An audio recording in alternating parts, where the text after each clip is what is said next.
Balma,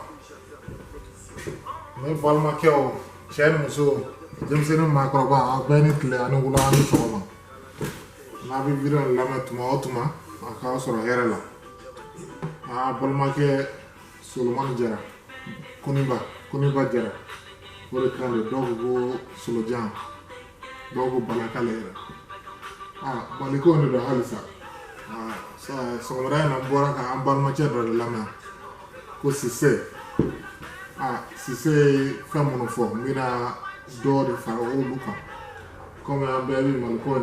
ya mali nya kamne do madu ko bela bon ni bido ngere pour que anga franyo ka pour que anga jamana jo na mo sidi sise ka anga jamana jo na yere te ande bi franyo ka anga jamana jo ayere nyabala 600 kala bi mali fambe mali ko kala dugu yere di an ko mo wara ko sega mo fori dal fefe anga dugu ko kala dugu ka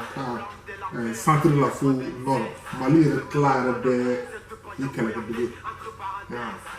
bon c'est ça pour ga anga bola anga sa se chama sa an koroto an dogonu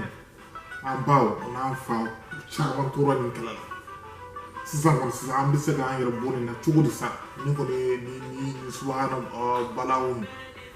ni balawun tɛ fosi diinɛ kɛlɛ tɛ an balima dɔw bɔra k'a fɔ yan Sise a filɛ nin ye ko Isa Sise a kun bɛ arajo de la o kun bɛ k'a fɔ n'i sera k'a ka video lajɛ a bɛ je crois a bɛ YouTube sanfɛ an ka ko wala a bɛ ka expliquer an ka mankan ninnu kun Francis Sembala wa Francis Sentala abo fɛn a sɛbɛnw b'a bolo sisan kɔni sa ni jamana tiɲɛna cogo dɔ la sisan mɔgɔ wɛrɛ o tɛ se ka Faransi tɛ se k'an dɛmɛ Ameriki tɛ se k'an dɛmɛ Rusi tɛ se k'an dɛmɛ Siniwa tɛ an yɛrɛ de b'an yɛrɛ dɛmɛ an yɛrɛ de bɛ fara ɲɔgɔn kan k'an yɛrɛ dɛmɛ ni an farafaralen don ko bamanankan na u b'a fɔ ko ni kogo pɛrɛnna basa bɛ dun n'an farafaralen tɛ ɲɔgɔn kan Faransi n'afigi dugu wɛrɛ n'afigi min bɛ a ka fɛn tɔnɔ ɲini na marifa feerelaw n'i y'a bɛɛ fara ɲɔgɔn kan tous les 5 puissances du monde sont des 5 puissances vendeurs des armes donc an ka paix au Mali o t'u ka marifa tɛ san o la ou bien donc an yɛrɛ de bɛ fara ɲɔgɔn kan k'an ka jamana bɔ bolo la comme Sise ya farafarantiya n tɛ se k'o kan ni sera ka don Sise ka arajo in ka fɛn na débat la i yɛrɛ b'a bɛɛ faamuya i yɛrɛ ye Sise an balimakɛ Sise ale de tun kuma la a tun bɛ ka a fɛngɛ mun na cogo mun na ko mun na an ka nord ni fɛn ninnu mɔgɔ si nɔ tɛ an ka politicien o la o ni Faransi de nɔ don n'a fɔra an ka politicien o t'a bɛɛ ye minnu bɛ yen u pɔsi dɔrɔn kama o ti jamana jɔ fɛ olu kɔni ko u yɛrɛ nafa dɔrɔn donc komi malijɔn o de y'an bɛɛ hamina ye sisan kɔni komi kɛlɛ b'an ka jamana na a bɛ bɛrɛ di san 10 na n y'o fɔ n ka kuma tɛmɛnen na sisan komi fara ɲɔgɔn na n'o tɛ Mali kɔni a ti an si bolo n'an ma gɛrɛ ɲɔgɔn na sisan kɔni sisan an ka gɛrɛ ɲɔgɔn na an bɛ tulonkɛ kɛ ɲɔgɔn fɛ minnu bɛ yen sisan minnu degunnen don ka tɛmɛ bɛɛ kan o ye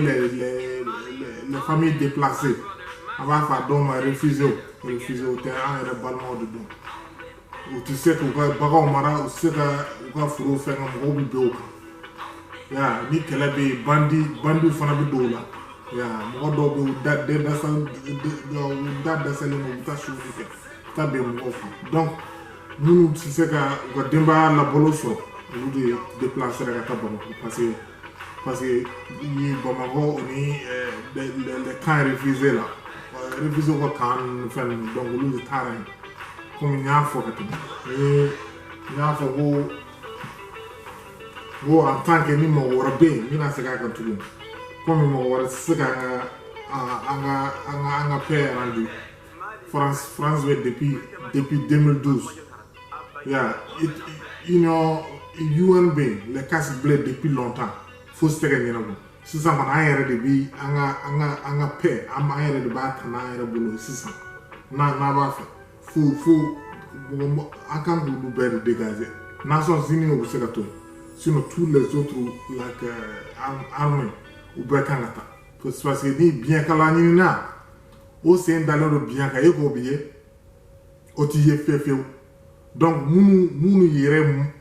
dusu ti an ka ɲɛtaa fɛ an b'a k'u bila an senkɔrɔ k'an bɛ ko ɲɛnabɔ sisan kɔni ne kɔni ka conseil ye mun ye ni mana lajɛ an bi ni mɔgɔ caman da donna buru fiyɛ la a tɛ fiyɛ ka ɲɛ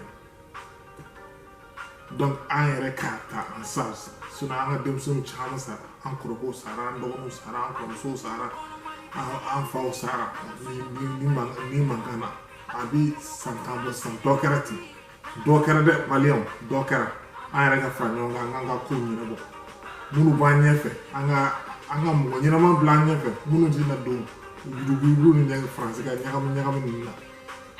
ok ni comme n ye réfugié ninnu ta fɔ les déplacés comme Mali ye silamɛdugu ni n ko silamɛdugu bɛ chrétien dugu don musulman dugu don fana dɔnnibaa dugu don ni ye diinɛ bɛɛ lajɛ i ka mɔgɔ la don diinɛ k'a fɔ i da la dɔrɔn tɛ l'action c'est plus puissant sisan a bi o action yirama o de bɛ yen sisan les réfugiés ont besoin de ça donc minnu bi réfugié len don an k'olu dɛmɛ en tant que an bɛ ka paix réaliser donc minnu degunnen don ni a se bɛ minnu ye an k'u dɛmɛ les commerçants la les fonctionnaires fɛn fɛn i ka dala dumuni t'i jɔ ni dɔ b'i bolo i bɛ se ka dɔ fara i ka denbaya kan wa ni avec les réfugiés i bɛ se k'u dɛmɛ ni mun ye i b'o kɛ ne do o de kun ne bolo ko fara Cissé ta kan ya Cissé ye mun fɔ a ye kuma bɛɛ fɔ ka ban ne tɛna se k'a dɔw kan n'i bɛ fɛ ka ye ni si tu as l'accès à internet i bɛ taa Cissé ka i b'a vidéo lajɛ c'est très très intéressant n y'a lajɛ an yɛrɛ de y'an yɛrɛ jugu ye nin an yɛrɛ de y'an yɛrɛ jugu ye an bɛ ka mɔgɔ minnu sen dalen don an ka réunion kan olu yɛrɛ de bɛ ka a tɔ juguya ka taa o bɛɛ la san joli o bɛɛ la an tɛgɛ b'u bolo an t'an tɛgɛ b'u bolo an ka jamana ɲagaminen sisan faut les Maliens dignes les patriotes maliens on a besoin des patriotes maliens pas les vagabonds là ou bien les mendiants des Français là on n'a pas besoin des politiciens comme ça on a besoin des patriotes maliens Mali dusu bi ɲɛni dusu bi adamaden minnu kɔnɔ an k'olu de fara ɲɔgɔn kan an ka faso jɔ sinon mɔgɔ si tɛna jɔ an ye ni y'a balimacɛ Koniba Jara kumakan ye ala ka Mali bɔ bolo la ala ka hamina ko bɛɛ nɔgɔya komi Mali ko de don an bɛɛ bi Mali ko de la ala ka bɛɛ nɔgɔya ala ka hamina ko nɔgɔya tiɲɛ kɔni si an balimakɛ ye tiɲɛ f'an ye donc n'an bɛna o tiɲɛ ta ka baara kɛ n'a an ka baara kɛ n'a n'an tora fɛn kelen na fili kelen na toujours an tɛna an ka dugu tɛna bɔ ɲɔgɔn na dɔ kɛra ten o de kɔni ye ne ka conseil ye k'a di ala ka tile hɛrɛ d'an ma ala ka su hɛrɛ d'an ma ala ka wula hɛrɛ d'an ma